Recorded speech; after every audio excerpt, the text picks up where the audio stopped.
Ako si Toms Lorda at ito ang charot ng buhay ko. Charot lang! Yes, hello mga kacharotera kong friend. For today's kacharotan ng buhay ko, pagpasensyahan nyo na ang aking boses. Ayan, paus po tayo at sinisipon tayo. Ayan, pumunta kami sa Punta Almara. Yan ang dahilan kung bakit sinisipon ako ngayon. Ganun! So nakikita nyo naman ang place. Super ganda. Papuntang Punta Almara. Tingnan natin ang mga videos ko. So ayan, papunta na kami ng Punta Almara.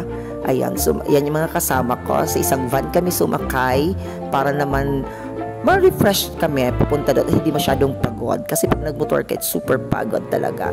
And then, ayan, dumaan kami sa tindahan ng lomi, ng lugaw, ng mami, at kahit ano pa na gusto mo bilhin na pagkain. Ayan, nandyan, pwede kang kumain dyan. Nag-stop over muna kami kasi nga gutom na yung mga kasama ko.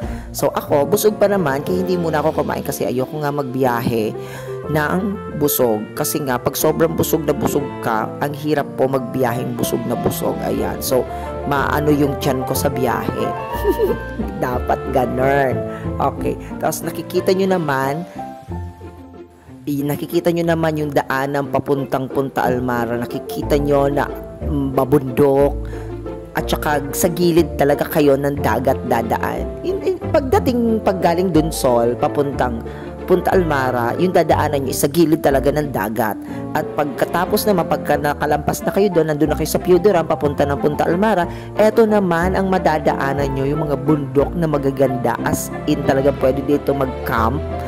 Kahit gabi, kahit umaga, pwede mag-camp dito kasi nga, yung style ng bundok niya is, damo talaga siya. Ang ganda-ganda talagang tingnan. At last feeling ko talaga, pag na-develop yon, maganda mag-camp doon paggabi. Diba? So, lalong-lalo na pag maliwanag ang buwan. Yan.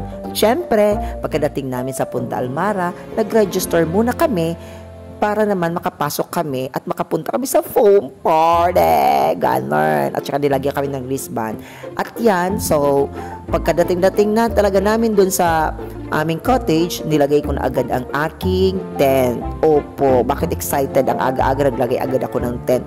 Kasi nga po, later, maya-maya niyan, ang dami-dami ng tent. Punong-puno na yung lalagyan dyan ng mga tent. Parang wala ka ng space na malagyan. So, mas mabuti na yung maagap, diba? Mas maganda na yung maaga at nauna ka, nakalagay ka na ng tent.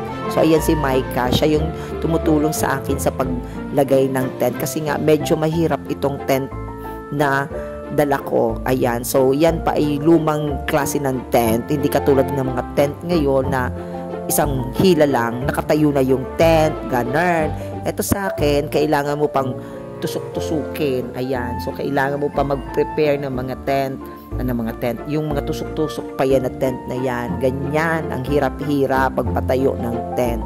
So, pero, kailangan ng tiyaga natin, diba? So, kailangan talaga tiyagaan ng paglalagay ng tent. Ayan. Kaya maliit lang talaga yung dinadala kong tent kasi nga, ang hirap-hirap magtayo ng tent, diba? Paulit-ulit, ganun. Kasi nga, diba, pag nag-outing tayo, mga kacharotero kong friend, mas maganda palaging may tent, lalo na kung mag-overnight kayo. Kasi nga, at least safe yung tutulugan mo. At least komportable ka sa tutulugan mo. Diba? So, kaysa sa cottage ka lang matutulog. Pero dapat kasi nagtitipid tayo, kailangan sa tent muna tayo matulog. Why? Diba? Kasi, mas presko sa tent.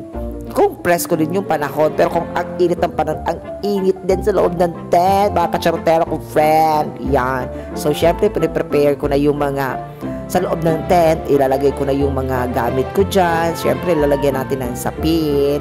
At eto na nga, mga kacharotero kong friend, ayan, dyan kami, nag-cottage, sa number 2 kami. Nandun po kami ngayon sa Station 4. Oo, Station 4 kami na ang napabook ng friend ko kasi nga puno na po sila, nakabook na sila as in. Mabuti nga at meron pa kaming nakuha Yan. So, ayan yung sinimulan nila yung pag-iihaw ng hotdog at ng barbecue. Yan. So, yan muna ang kakainin namin for today's kacharutan. Huy! Ayan, syempre, after dyan ng video-video, hindi naman ako tumulong talaga dun sa pagbabarbecue, mga kacharutan kong friend. Ayan, so, nag-ikot-ikot muna ako dito sa Punta Almara. Actually, pangalawang beses ko na dito pumunta sa Punta Almara.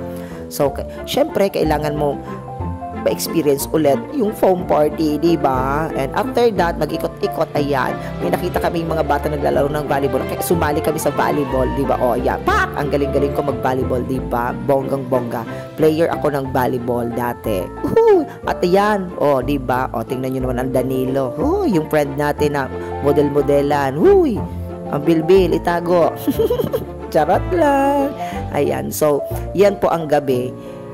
Ayan po ang oras na ganyan po talaga ang place. Ano ba? Nalilito ako. Ganyan po ang view sa Punta Almara pag gabi. Maraming ilaw. At ayan, nag-try po kami ng ano tawag dito, ng 0.5 challenge. Ayan, tingnan nyo. Wala kaming nagawa dyan na mabuting challenge.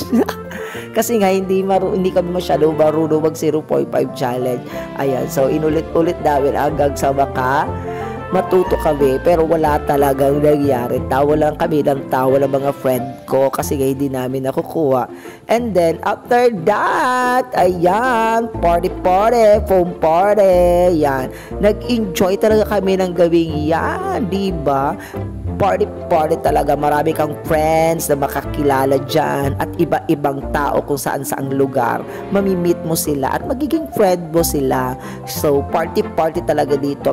Ganyan ang nightlife dito sa Punta Almara. Kaya kung ako sa inyo, pumunta kayo dito sa Punta Almara sa Ligao City. Ayan. Super saya kaming mga friends ko dyan. At iyan na nga. At ang consequence lang ng aking pagkatapos ng party, ayan, nasira po ang aking phone.